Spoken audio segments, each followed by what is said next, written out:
When the invisible woman became the most powerful person in the room, no one saw it coming. The office was already alive with the early morning hustle, but not a single person noticed Evelyn as she slipped in through the side entrance, her cleaning cart rolling steadily beside her. Dressed in her dark green uniform, she wore it like armor, her face calm, unreadable, betraying none of the emotions she had long learned to keep hidden. To the executives, she was nothing more than a shadow, just the cleaning lady.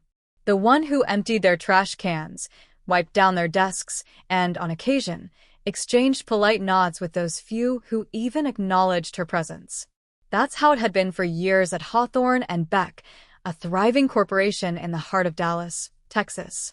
Evelyn, now in her mid-50s, had grown used to it. The routine, the dismissive glances, the whispered jokes they thought she couldn't hear. Just last week, someone had muttered, "She's not even doing anything right now," as she quietly stood outside a conference room, waiting for them to finish their meeting so she could clean. But Evelyn never reacted. She never let them have that satisfaction. What they didn't realize, what no one in that office knew, was that Evelyn had a secret. A secret powerful enough to turn the entire company on its head. But she wasn't reckless. She believed in patience, in watching, in waiting. Today, however, as she moved through the brightly lit hallways, her usual calm exterior masked something else. She was nearing her breaking point. The morning played out like it always did.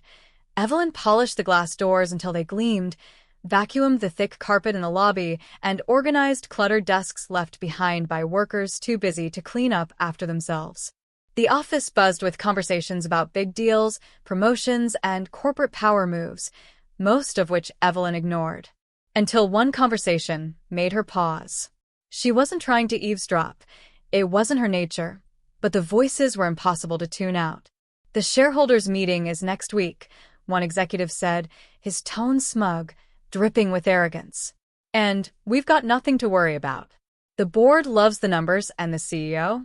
He's untouchable. No one would dare challenge him." Evelyn's fingers tightened around the handle of her cart. They had no idea how wrong they were.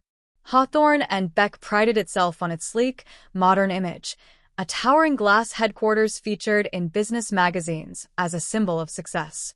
But inside, the reality was far from glamorous. Ruthless politics ran the company, where the higher you climbed, the less you cared about those beneath you. For nearly a decade, Evelyn had walked those hallways, quietly observing.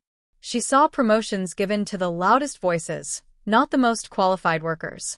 She noticed the backroom deals, the blame shifting, the way mistakes were covered up by sacrificing those with no power to defend themselves.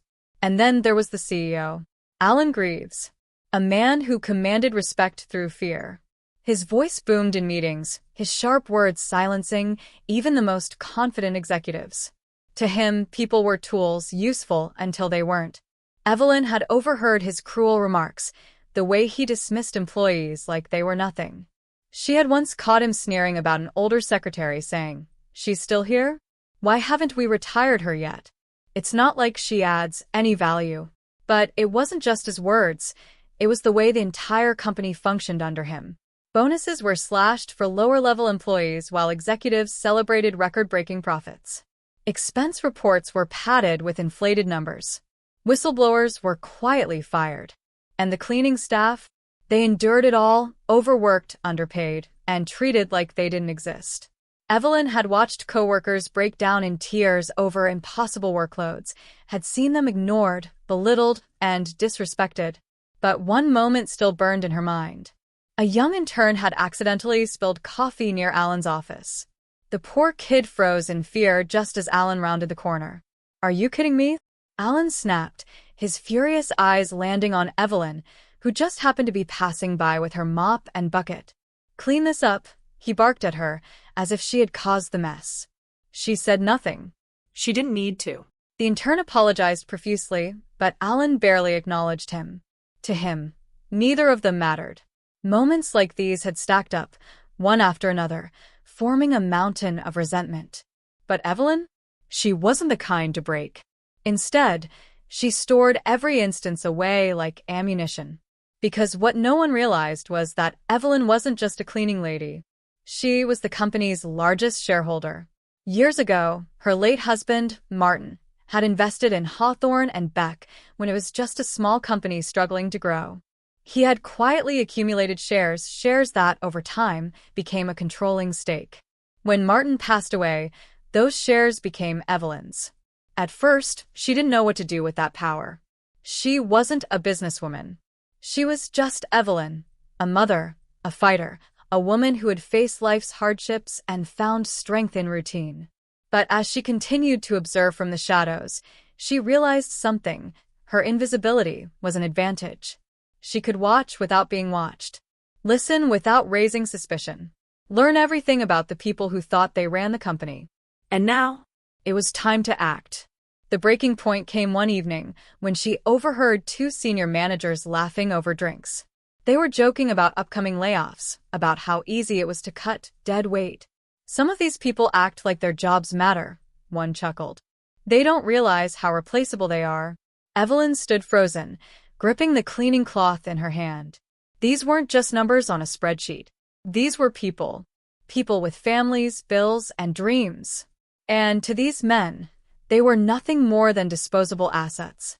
That night, Evelyn sat at her small kitchen table, a cup of tea in one hand and a notepad in the other. She started writing, unsure where it would lead, but knowing she couldn't stay silent any longer. By sunrise, she had a plan. Over the next week, she gathered more information, confiding in trusted allies, lawyers, financial analysts, former employees.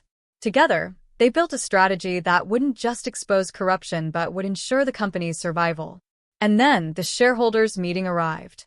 Executives filled the boardroom, their confidence high, oblivious to the storm about to hit. Evelyn entered quietly, as always, placing a water pitcher on the side table. No one looked at her. Until she spoke. "Excuse me?" Her voice cut through the room like a blade. Heads turned. Confused. Annoyed. "We're in the middle of something," Alan muttered. "I know," Evelyn replied, her tone unwavering. "That's why I'm here." She placed a folder on the table. The company's logo gleamed on the cover along with the words, "Shareholders Report." Alan barely glanced at it. "Unless you're here to clean, I suggest you leave." Evelyn met his gaze, steady and unshaken. "No, Mr. Greaves. I'm here because I own this company. And today, I'm firing you." The room erupted into chaos. By the end of the day, Alan Greaves was escorted out of the building, his empire crumbling behind him. And Evelyn? She wasn't just the cleaning lady anymore. She was the woman who changed everything. If Evelyn's story inspired you, don't forget to like, share, and subscribe for more stories about resilience, justice, and the power of the unexpected.